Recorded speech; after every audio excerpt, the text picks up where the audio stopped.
Hello. Mbese mute abakunzi ba Neza Pro ndabasuhuje.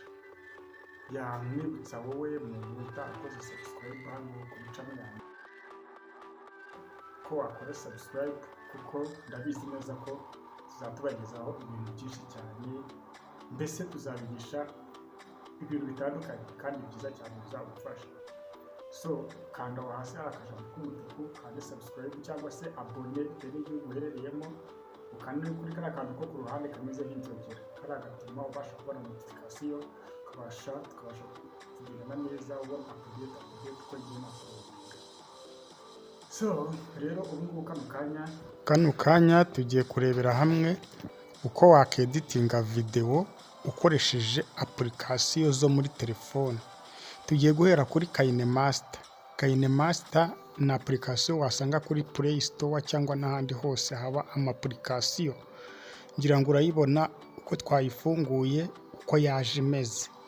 Nubibona uko nguko ntibigutera ubwoba kuko hano ku ruhande rumwe hari tuno tudirishya twinshi uri kubona nta kintu kiba kiriho. Numara kuyifungura ari nshyashya uraza kubona rwose bimeze uko nguko, ariko ntugire ubwoba kuko ikibazo uhura nacyo utwandikira hano hasi muri comment, turagufasha rwose neza cyane ubashe kugira gute gusobanukirwa, kuko nshaka ko nzabigisha ino application nkakugisha ukuntu ukora icyo bita chroma key, uvanaho background y'icyatsi ugashyiraho indi background, ushobora kuzamura ikintu mu kirere, mbese montage zose ukoresheje ino KineMaster zose ukabasha kuzibona mu gihe ugiye kuyeditingisha kandi ukagaragaza ishusho riri full HD.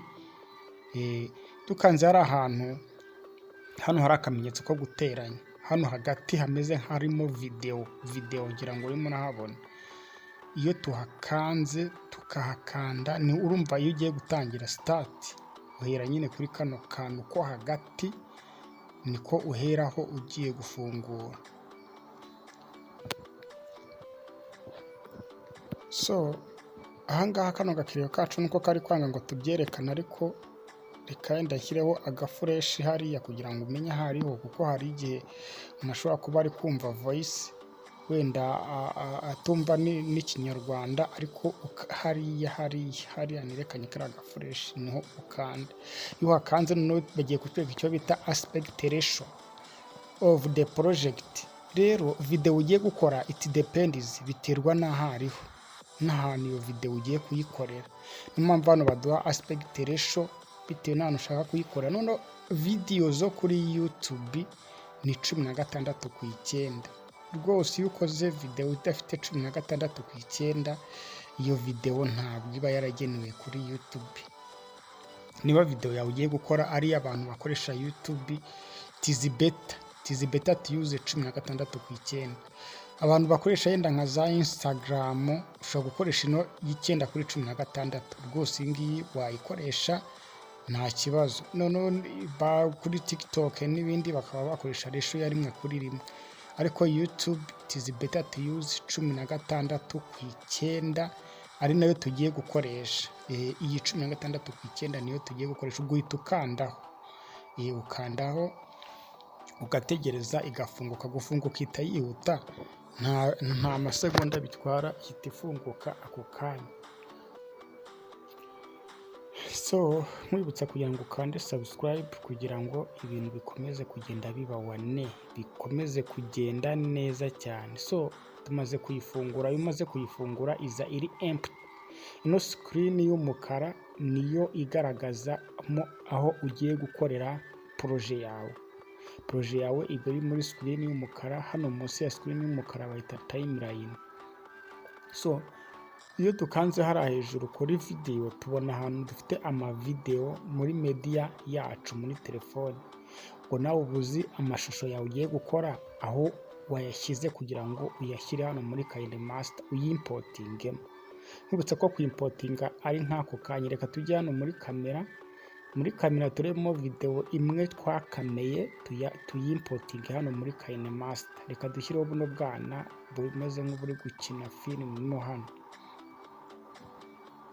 Ukimara gukandaho direct ihita yizanamo, ntabwo ari handi birirwa birodinga ngo rimpotinga, no, haba ku ipotinga birihuta, haba ku egisipotinga birihuta.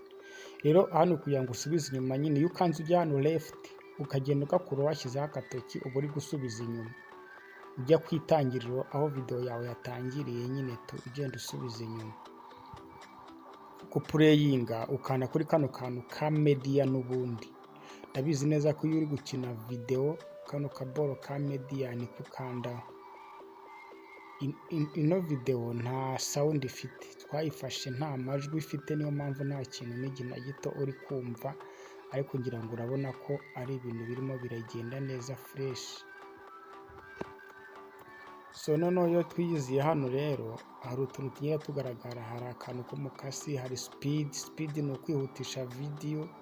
Iyo ukuruye kuno mba ndimo ndongera ino mibare, mba ndi kongera speed, iyo ngabanyije mba ndi kugabanya speed kugira ngo video igende buhoro. Ugenda wongera speed bitewe n'uko bishaka, yenda ari aho ushaka kwihutisha cyangwa kugendesha buhoro. Noneho hano hakaza icyo bita adjustment ni ukongera urumuri muri video cyangwa se ukarugabanya. Utu adjustment uko ari dutatu ugenda nyine uduhindura bitewe n'uko ushaka kugira ngo urumuri rugaragare muri video yawe. Ariko iyo ufite footage zimeze neza, wafashe amafoto ameze neza, hari igihe utirirwa wongeramo ariko urumuri ruba ari rwiza, color correction. Filters uzajya ubona video hari aho ibisa n'umukara, hari abisa gutisa. Filters biterwa na filter ushaka kugira ngo video yawe izigaragaramo. Hano hari ubwoko bwinshi, hari warm, hari cold, hari basic, no munsi hari izindi, hari n'iziri pro, ni ushobora guhindura ukoresha iyo ushaka. So hano hari voice changer, guhindura ijwi, robo, amajwi atandukanye. Hano hari n'ikandi kantu bita umukasi, kano ko hejuru.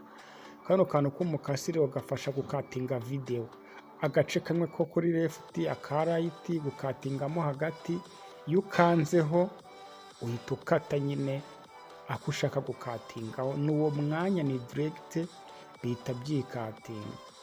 Urumva ko ibintu ari neza. Hano ugira ikibazo nyandikira hano muri comment ngufashe. Nkwibutsa ko link ya KineMaster urayisanga n'undi hano muri description, uyikandeho, uyidownloading, uyiteresharije, ubashe kuyikoresha neza fresh cyane. Ku exportinga noneho tukana kuri twa dufresh tubiri wabonye, urabona ko ifite full HD 1080 nk'uko ubibona. Rero it is better nyine ku exporting 1080 kuko nibwo video ibigaragara neza. None hano hari ibyo bita bitrate. Uko wongera bitrate niko video igira icyo bita megabyte nyinshi. Kanagusaba gukoresha kuko ibi ifite umwanya munini uba wayihaye. Rero bigusaba no gukoresha mega nyinshi kugira ngo uploading. Kugenda wikirizinga bitrate niko video igira size nini.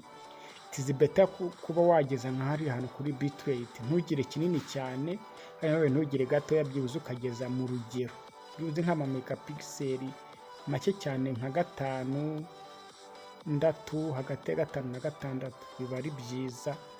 Exportinga video yawe then ukayaploadinga, ibintu bikagenda neza fresh. Kora subscribe ewana, ibintu birushaho kugenda biri wane kandi ni Neizo Pro. Muba muri kumwe, subscribe, utwandikire muri comment ikindi wifuza kumenya, turagufasha.